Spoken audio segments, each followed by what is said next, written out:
Well, remembrance and speculation as our nation honors the victims of September 11th and once again mourns their passing. New questions emerging about who we really can trust. Good Monday afternoon to you. I am Dylan Radigan in New York, and today the Ground Zero Memorial officially opened to the public. Tonight, Congress will gather on the steps of the Capitol, just as they did after the attacks. And while the psychological scars do remain, so too do questions, too many and too abundant, about the actions of our own government both before and after the attacks. You and I both know there has been a lot of conspiracy talk about 9/11 over the past decade. But there is one theory that has hard evidence to back it up. It involves the Saudi royal family. The Saudi, a unrelated Saudi family connected to it, a quick getaway, a secret investigation that no one, not Congress, not the 9/11 Commission, no one knew about, was never introduced into the research field until now.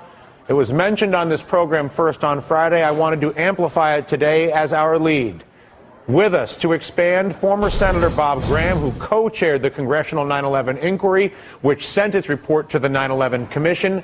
He was ultimately forced to write this book, which I suggest you read. It's called Keys to the Kingdom. It was written as a fiction to avoid being forced through intelligence and security services to redact his Saudi concerns to connections to terrorist funding.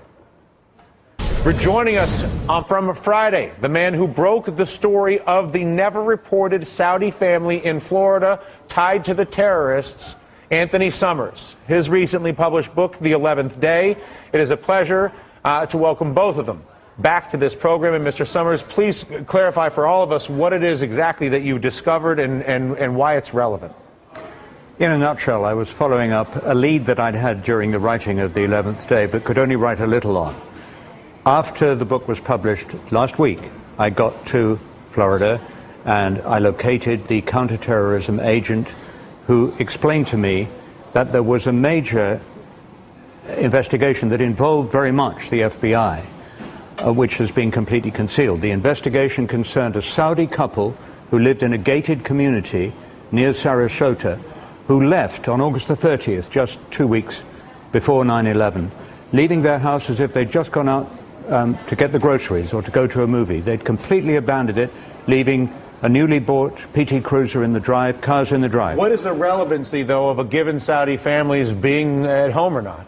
Because after they'd gone and when the FBI investigated, according to multiple sources, including my counterterrorism agent, they found that the phone records, when analyzed, and most important, the gate records at the gated community. Physical visitors. Yes. Of cars that had come and gone and had to say who they were going to Understood. see. That they photographed their registration plates, they took their names in some cases, and they discovered from these sources that 3 of the pilot hijackers involved in the 9/11 attacks had all been in touch with the Saudis at that house. Was there any evidence that that family had any relationship to the administration or government of Saudi Arabia? The wife, there was a couple, and the wife of the couple talked extensively to a neighbor, saying that they were very important people in Saudi Arabia and they were connected to the royal family. Congressman Graham, the information that we just heard, there's another family, I understand, in California that has had an association with the terrorists themselves. This information about Saudi families in America was not included or revealed to you at the time of your inquiry. Is that correct?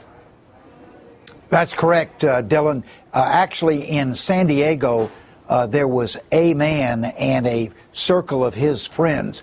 The man was described by the FBI as being a Saudi agent. His purpose in San Diego was to monitor Saudi students to assure that they weren't plotting to overthrow the monarchy. But in January of 2000, he got a second assignment, which was to provide protection for 2 Saudis who had just entered the country. He was encouraged to invite them to come to San Diego. They did.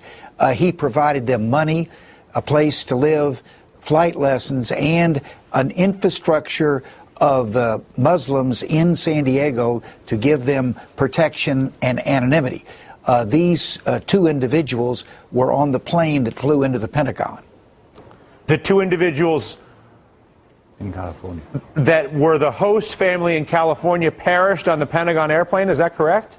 No, the two Saudis who had entered the country. But where are the family? But where are the families? And then well, that's similar to the situation in Sarasota.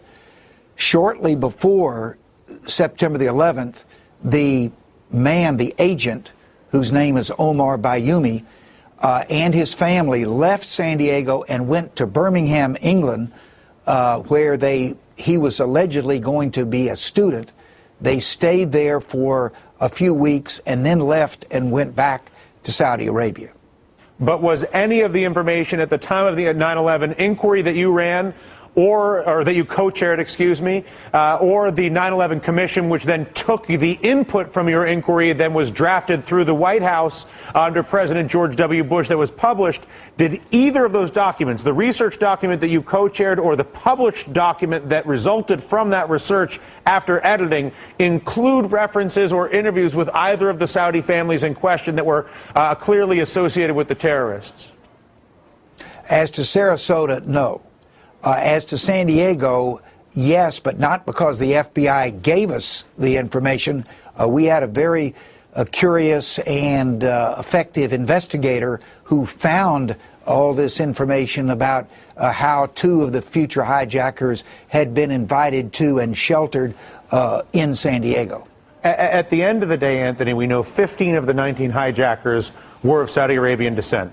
We know that Osama bin Laden, at his origin, was a member and inherited a portion of the oil money of the Saudi royal family, and explicitly argued for a wealth transfer in that nation as a Robin Hood-like figure with the impoverished of Saudi Arabia early on. And we now have all these other relationships, and yet the American people have never been given a clear resolution of the America-Saudi Arabia, Osama bin Laden relationship, and instead have been focused, obviously, and been told to focus on Afghanistan and Iraq. That has always confused me. Do you have any understanding as to why it is we cannot get an explicit resolution of the obvious association between Saudi Arabia and these terrorists? One can speculate as to the reason as to why President Bush wanted the Saudi information covered up. The reason, I think, is that the oil connection proved more important than finding out the truth about 9/11. But what's important now is that what we know has been redacted, has been withheld, should be released. And this is where I want to end it. There is more information available about what the relationships are, so we're not all subjected to my idle speculation or anybody else's, Senator Graham. Tell us what information is that actually exists and how we might acquire it. Well, in the final report of the congressional inquiry, there was a chapter which primarily related to the Saudi role in 9/11 that was totally censored. Every word of the chapter has been withheld from the public. Some of the other questions that we ought to be asking is, if we know that the Saudis who lived in San Diego and now apparently in Sarasota received substantial assistance, what about the Saudis who lived in Phoenix, Arizona, or Arlington, Virginia, or Patterson, New Jersey, or Delray Beach, Florida, which were other major sites of extended hijacker residence? What was happening in those places? And you're saying you believe that the information exists in either redacted FBI documents or censored documents to answer those questions? Yes, I believe that these are questions for which there are definitive answers, but the American people and largely their elected representatives have been denied that information. And who has the power to release that information, and what can an average citizen do to encourage the increased visibility that we might all benefit from?